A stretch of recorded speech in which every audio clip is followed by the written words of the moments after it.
pas ce que j'ai là, mais j'ai une sacrée pêche. Maintenant que j'y pense, c'est peut-être parce que je viens de passer une soirée dans une tribu aborigène non loin d'ici. On a passé pas mal de temps à se rapprocher des esprits de la nature, si vous voyez ce que je veux dire.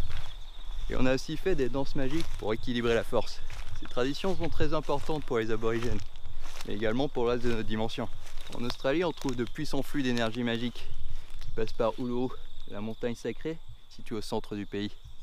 C'est une des principales failles terrestres qui lie notre plan physique avec le plan magique. On trouve ce genre de failles un peu partout dans l'univers. Et sur Terre, il y en a plusieurs autres. À Stonehenge, au Triangle des Bermudes ou au pôle Nord par exemple. Et elles doivent être continuellement contenues, sinon ça peut très vite être de la merde. Comme pour la survie, la force de la croyance est très importante en magie. C'est par exemple de là que les dieux tirent leur puissance et ont le pouvoir d'exister. Et le fait que beaucoup de gens connaissent un lieu magique crée une énergie utilisable par leurs gardiens qui ne peuvent donc faillir à garder leurs failles. Pour ça, les Irlandais sont les meilleurs. Grâce à la fête de la Saint-Patrick célébrée chaque année dans le monde entier, leur faille est la plus stable sur Terre. Uluru s'en sort pas mal grâce au tourisme, au boomerang et aux mecs qui marchent pieds nus en jouant du didgeridoo. C'est marrant, mais vous expliquer tout ça, ça me rappelle le bon vieux temps où j'enseignais dans une école de sorcellerie en Angleterre. Ah, les crapauds, les corbeaux et les élèves qui comprenaient que dalle.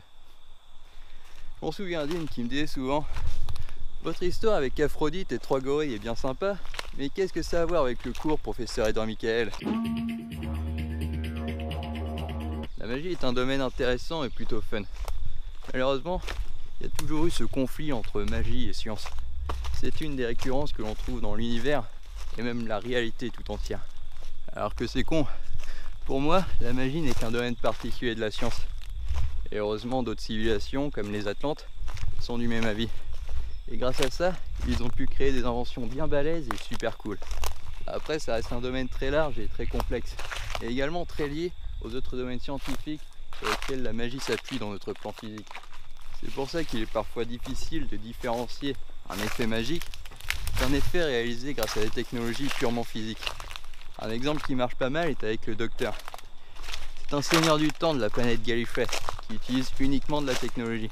Quand il meurt, il peut se régénérer, en devenant à chaque fois une personne totalement différente. Et une de ses incarnations a été Mary Poppins. Alors que tout le monde pense que son sac est magique, parce qu'elle peut y mettre tout un tas de conneries, il fonctionne en fait grâce à une technologie de compression dimensionnelle, comme le sac que j'avais dans Edouard Michael versus The World. Il y a quelques temps, j'ai été rendre visite à ma pote Cassandra, qui fait sa thèse en mathématiques, et qui travaille actuellement sur un nouveau système de classification de la magie.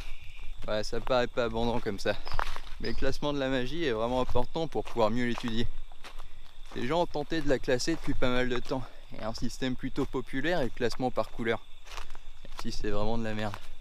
Concrètement, ça veut rien dire la magie blanche, la magie noire, rouge, bleu, jaune devant, marron derrière.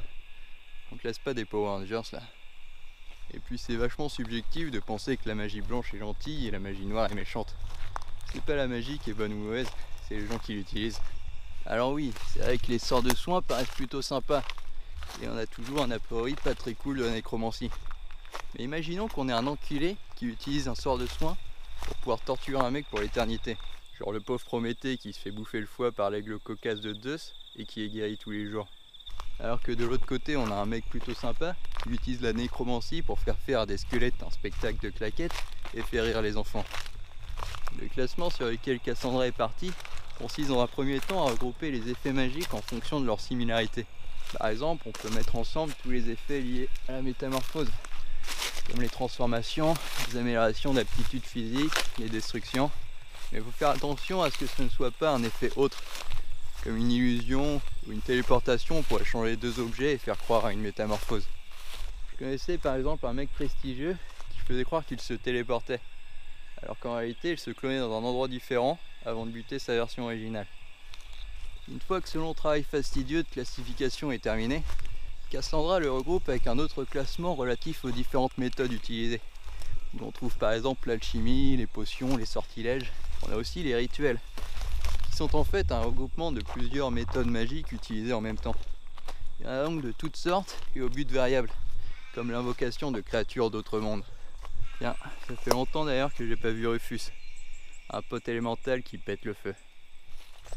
J'ai été au centre d'un rituel une fois, où les mecs voulaient faire de moi le nouveau maître des éléments. Pour ça, il fallait que je sacrifie non pas le fruit de mes entrailles, mais celui que j'avais dans la main. J'ai préféré garder la banane. Dans la vie, il y a toujours des hauts et des bas. Mais il suffit pas de se dire « Allez, je fais comme dans l'infanterie et je me tire ailleurs ». Non, comme les gardiens avec leurs failles, il faut réussir à recueillir toute l'énergie envoyée par les gens qui croient en vous. Amis, famille, patrie. Et l'utiliser pour vous aider à surmonter toutes les épreuves de la vie et à garder la banane. Ou la pêche, oui, si vous préférez, c'est comme vous voulez.